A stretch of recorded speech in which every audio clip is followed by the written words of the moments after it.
Quero dar um bom dia e matar muitas saudades dos irmãos de Vera Cruz.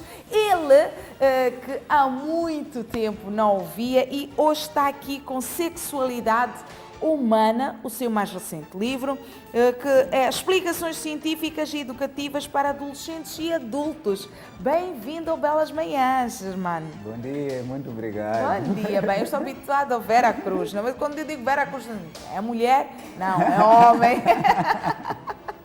Bem-vindo. Ele que é PhD, tem o doutoramento também em Psicologia Social e é especialista em sexualidade humana. Hoje vamos quebrar os tabus aqui. E também temos Humberto Luís, que vai cantar com a sua voz maravilhosa para todos os apaixonados e não só. Falar de sofrimento, no amor também nós temos sofrimento. Exato. Bom dia a todos os telespectadores de Belas Manhãs, é sempre um prazer estar aqui. Espero que... Sim, definir o desenvolvimento sexual. Bom, eu gostaria de agradecer o convite que me foi feito, gostaria de cumprimentar os telespectadores. Para mim é um prazer voltar ao programa porque há uns 4 ou 5 anos atrás, se a memória não me falha, nós fizemos uma série de programas sobre a sexualidade. É verdade. Não sei se é verdade, mas parece-me que fomos os primeiros a fazer isso. É verdade, é. Então, de uma certa forma, somos revolucionários. Graças a Deus. Então, na altura, eu prometi que voltarei ao programa. Cá estou com um novo livro e penso que durante os minutos, as horas que vão correr, vamos falar mais ou menos sobre a sexualidade humana e sobre o livro. Agora, podemos começar dizendo que eu falo da sexualidade humana começando pela sexualidade na infância, a sexualidade na adolescência e a sexualidade na vida adulta. Se me permitem, posso resumir mais ou menos o que é a sexualidade infantil. É muito importante porque muitas pessoas pensam que as crianças não têm sexualidade. Na verdade, elas têm sexualidade, uma certa forma de sexualidade que é adequada ao facto de os seus órgãos sexuais primários ou secundários não são ainda maduros. Então, a sexualidade infantil, de uma maneira resumida, consiste na autoestimulação, quer dizer que ela é direcionada à própria criança, autoestimulação das zonas erógenas. Para dizer isso numa linguagem mais simples, quer dizer que a criança tem o hábito, a partir dos 3 anos, de masturbar-se. O que acontece é que os adultos, quando encontram a criança durante um ato de masturbação, muitas das vezes repreendem a criança, zangam com ela, ragam com ela, dizem para ela não fazer aquilo. Ora, isso é muito importante dizer aos pais e aos encarregados da educação, que é muito importante precisamente deixar a criança fazer aquilo. Simplesmente ter de dizer à criança que isso diz respeito à sua intimidade e que ela deve fazer isso quando está sozinha. Agora, qual é a importância disso? É preciso explicar que o cérebro humano funciona mais ou menos como um computador. E é preciso colocar programas informáticos para que ele funcione. E quanto mais cedo coloca-se o programa informático no cérebro, melhor é. Então, o que acontece? Quando a criança vai se masturbando, ela vai criando um círculo no cérebro, o círculo do prazer. Dizendo isso de uma outra forma, ela vai ativando na zona do cérebro especializada no prazer. Isso é muito importante, por quê? Porque se ela não fizer isso, quando chegar na adolescência, no momento em que ela deve ter uma sexualidade propriamente ativa, aquela zona não está ainda, vamos dizer assim, devidamente ativada. E ela vai ter dificuldades na sua sexualidade e, sobretudo, a ter uma sexualidade com prazer. Então, é como um músculo. Precisa começar cedo a ativar aquele músculo para que ele cresça. Sim. Isso dizemos a propósito da sexualidade, mas, sobretudo, por exemplo, a memória. Quando a criança começa mais cedo a fazer exercícios de memorização, melhor será, assim sucessivamente.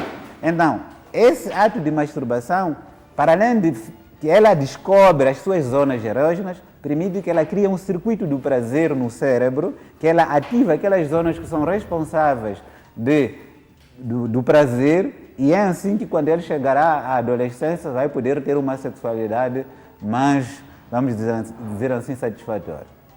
Agora, quando se chega na adolescência, passamos a uma etapa aqui de ler esta obra, que é uma obra muito rica. Eu tive a oportunidade de olhar a obra com uma colega minha, e se a educação consegue pegar este papel, eu acho que estará a diminuir muita coisa em termos de formação para os miúdos que vêm, e estaremos a salvaguardar também a saúde das crianças. A educação tinha de pensar muito sério em implementar uma disciplina ou alguns horários em grupo. Que tivessem uma aula sobre a sexualidade humana. Bem dito, Zainadine, isso realmente é verdade. Mas obrigada a todos os telespectadores que estão aí desse lado, para si que colhe mais uma rosa no Jardim da Vida. Feliz aniversário. Continue a enviar mensagens para a nossa central 96605 e podes ligar para 84-230-230-0 para poder interagir conosco sobre a sexualidade humana. Dr. Germano, quando saímos para o intervalo, o Zainadine estava a falar da possibilidade de se colocar o livro, de criar-se grupos de estudo para se falar da sexualidade a nível da educação, nas escolas primárias, nas escolas secundárias. Seria uma forma para os adolescentes estarem preparados para a vida sexual futura? Eu penso que uma das coisas que me fez escrever este livro é precisamente essa. Porque eu noto que uma das coisas que explico no livro também é que, se nós formos mais longe na nossa cultura ou mais atrás, existiam aquilo que chamávamos de ritos de iniciação. Esses ritos de iniciação, as crianças, quando chegavam na puberdade, mais ou menos, constituíam uma forma de educação mais larga, mas sobretudo também para a sexualidade, como evitar a gravidez, o que é que fazer com o parceiro, a conhecer o seu próprio corpo, por aí fora. Bom, isso, de uma certa forma, se existe, é de uma maneira bastante deturpada, ou simplesmente nas nossas sociedades já não existe.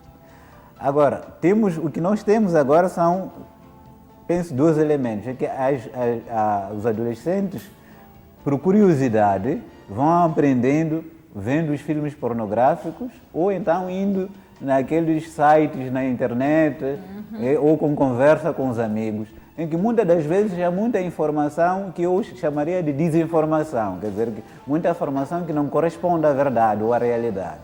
Então, é preciso realmente insistir na necessidade de educar sexualmente os nossos adolescentes e, se possível, dentro da família, que é um quadro mais seguro, e dentro das nossas escolas, que é também um quadro mais, vamos dizer assim, ideal para fazer esse tipo de... Mas se o pai não tem abertura para falar com o filho sobre a sexualidade, não é? Por exemplo, em casa o adolescente não tem esta abertura do pai para falar da sexualidade. Chega o filho e diz que hoje aprendi sobre a masturbação, pai, lá na escola. Este pai reage de uma forma brusca, vai ter com professores, como o senhor tem, né, a coragem de falar com o meu filho sobre a sexualidade. Ainda temos na nossa sociedade pais que têm este comportamento. Exato. Não é o teu caso, não é? Não, eu não sou. Eu estava em off a falar aqui há pouco que eu tenho uma filha de 8 anos que já vai à escola e sempre desde o princípio, ela quando começou a estudar a primeira classe, há sempre aquelas histórias na escola, fulano de X namora com fulano e não sei o quê. Então sempre tento criar não crio uma barreira entre eu e minha filha, tento criar uma abertura no sentido de ela perceber que quando ela sentir necessidade de falar sobre qualquer que seja o assunto, ela pode poder falar. Tem um tanto amigo, mais, para além do pai, é um amigo. é um ombro amigo, é um amigo. Tanto mais que ainda ontem fiz uma brincadeira quando ia lá buscar ela à escola. Ela teve um namorado que se chamava Kelvin, quando estava na primeira classe, agora está na quarta. Então, quando fui lá buscar ela à escola, eu perguntei, filha, então, e o Kelvin, já não namoras com ele? Ela, ih pai, já não namoro com o Kelvin, eu não sei o que, ficou toda encabulada. Mas aquilo já é um princípio, é uma forma de tentar lhe mostrar de uma maneira assim mais delicada que ela pode, de certa forma, se abrir comigo, pode ser minha amiga, pode... é um meio que eu, até no princípio lembro que a minha mulher dizia, mas tu perguntas essas coisas, minha mãe, principalmente a avó, eu ficava, não pode falar com ela, não mãe, eu estou a mostrar do meu jeito, a dar o meu, mostrar que ela pode ter, a mostrar estes caminhos, né? Pois. Bom, Sim, é por isso que eu intitulei o livro Explicações Científicas e Educativas para Adolescentes e para Adultos. O que eu poderia... Bom, eu não gosto de estigmatizar os pais ou as mães que ainda continuam com um modelo que, vamos dizer assim, é um pouco antigo, né? Que não está mais ou menos atualizado.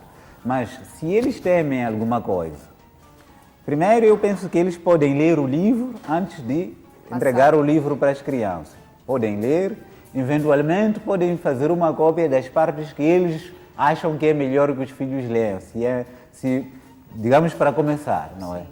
Mas eu penso que se eles lerem um livro, vão compreender tanto a necessidade do livro e que não tem nenhuma maldade, na verdade, que eu penso que vão entregar o livro inteiro aos filhos.